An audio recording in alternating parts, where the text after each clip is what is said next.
You know, once in a while there's a movie that comes along that just finds some way to break you down to your soul. Now, you may be thinking, wow, what a way to start the program. Welcome back. This is another episode of Movie Deputy Reviews where I am deeply interrogating a true story.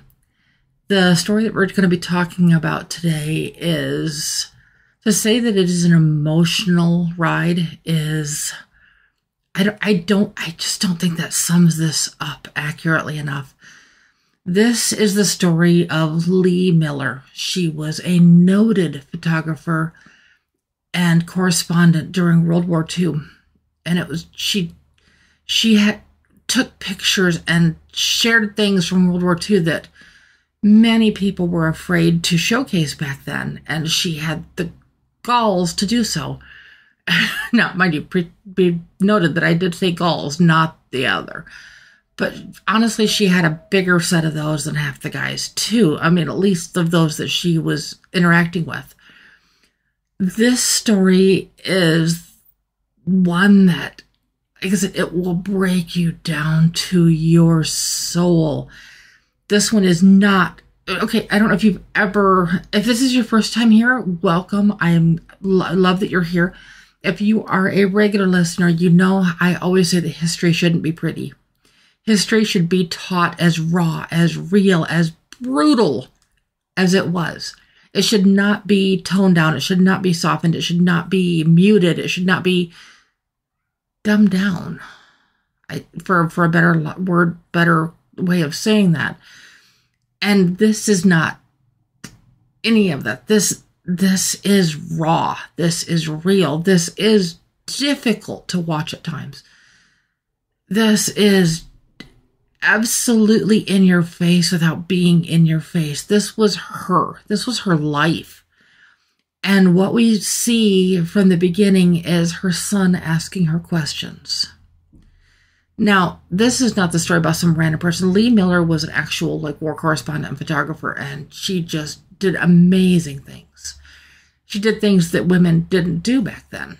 And in doing so, she made history. But her name has all but been forgotten. And so the story is told from both her and her son's perspective, because her son is asking her these questions about her life. And it's her answering these questions in this form. It's not a documentary. It's an in-depth biopic of sorts. Not a direct biopic. Obviously, this is not Lee Miller. But the way that it's done will break your soul. I mean, there is no other way to really put this. It is a ride that we get to come along with her on, and we see that she went from being this risque individual who lived a risque life, and how she turned it around to become such a historic figure that's been nearly lost to time. And we get to go along with that. She is so iconic for some of her war images and for some of the things. And this shows the pieces of war that are brutal. The pieces of war that you're like, you just ask yourself, how, why? What is it that caused this? How did this happen? How did this come to be? And we just get to share in her journey of all of this and her stories of love and loss and heartache and heartwarming moments. And it's just raw. And there's strong language, there's nudity, there's violence, there's everything that you don't really know that you want to watch in a movie until you do, and then you're so glad that you did. You're not so glad that you saw these brutal pieces of history, but you're glad that you got to experience it from her perspective. All of this is from her perspective. And we see her photos, and we see her story, and we watch this unfold. There was only one fairly large error that I caught in the movie that just I could not just look away from letting it go because it was just kind of, things like this just bug me personally. But in this one scene, she's reading this eluard, I'm going to totally mispronounce that poem. And the poem that she's reading is titled Liberty. And it's got the word liberty right at the top. And it is 5 little not verses. My brain is blanking, but it's where the poem is broken up into different parts. It's got five stanzas of those. And she's reading this, and she's sitting there, and it says, on my school books, on my desk, and on the trees, on the sand, on the snow, I write your name. And so I was like, okay, but I had read some of Paul Eluard's work in the past, and so I was like, okay, something's not quite right here. Well, I was doing some research on this, and the poem that she's actually reading from is entitled Freedom. Liberty is also one of his works, but that is not the poem that she's reading from. The poem that she's reading from on the paper, the actual name of that poem is entitled Freedom. And if you check out the text part underneath the podcast here, you'll see that I have the entire Freedom poem and the entire Liberty poem there for you to read. On the Freedom one, I do have asterisks above and below the stanzas that are pictured on the one on the screen of the movie. But I don't know if you're going to be interested in that or not. But just in case you are, it's there for you. That way you don't have to hunt all over the internet to find it. Now, you may be wondering what score and what rating I am giving Lee. Well, this is actually probably going to surprise you, or it might surprise you and it might not. Obviously, Lee is getting a guilty rating. I'm talking about the violence and the gore and the language and all that. So this is not a movie for younger children. There are things here that are difficult for even adults to watch, but it is done so beautifully. And I don't want to call this beautiful. I don't want to call the depravity and the brutality of this beautiful, but there is a beauty to it, because it's not beauty because it's beautiful. It's not beautiful because it's beautiful. It's beautiful because it's true.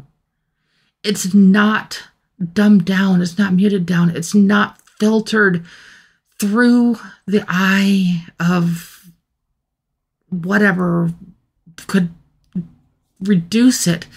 It is just presented. And if it's too much, so be it. But if it's not, like, history just needs to be taught as it is. That's what this dares to go there. This is one of the pieces of history that is presented in such a way that doesn't make you feel dumbed down for watching it. It makes you feel like you've learned something. It makes you feel like you've learned not just about Lee Miller, but that you've learned about history. That you've learned about things that happened that aren't the happy little stories that you want to hear about history. And so, like I said, this is going to be too much for some people, but it's not going to be too much for everybody. But only because of this, only because of some of the content is where I know it's going to be too much for some, I am giving Lee a 7.75 out of 10 on the deputy scale. Oh, I wanted to go higher on this one. I really did. This one, there was just so much here, but it is so difficult to watch. There are moments where you just want to close your eyes and turn away, but you don't dare look away. You don't dare. Not because of a threat or not because of anything like that, but because she didn't have a choice. Or, maybe she did. She could have looked away. She could have chosen not to tell this story through pictures and through her own life. But she chose to document it so that it would not be forgotten, so that the people would not be forgotten, so these stories would not be forgotten. So experience this for yourself and let history carry on so that it is not forgotten. It's only when we stop telling these stories and only when we stop remembering that it gets forgotten. So don't let this go that way. Don't let Lee Miller be forgotten. So I hope that this will help you. I hope that this is one that you will take that chance on and check it out. And I would love your feedback if you do. And as always, I love bringing stories like this to you, like other biopics that I've brought to you, like the comedies and the horror and the drama and everything else along the way. It's part of the fun of doing this is watching movies like this that I normally would not have seen and being able to bring them to you, because I'm guessing a lot of people have probably never even heard of this movie, as the title of it is purely just Lee. It's like, okay, what's that supposed to be about? How am I supposed to know anything about this? That's what I'm here for. And that's why I'm hoping you're going to push the right buttons so you always get the latest and greatest Movie Deputy content. And as always, I'll be back soon. Bye-bye.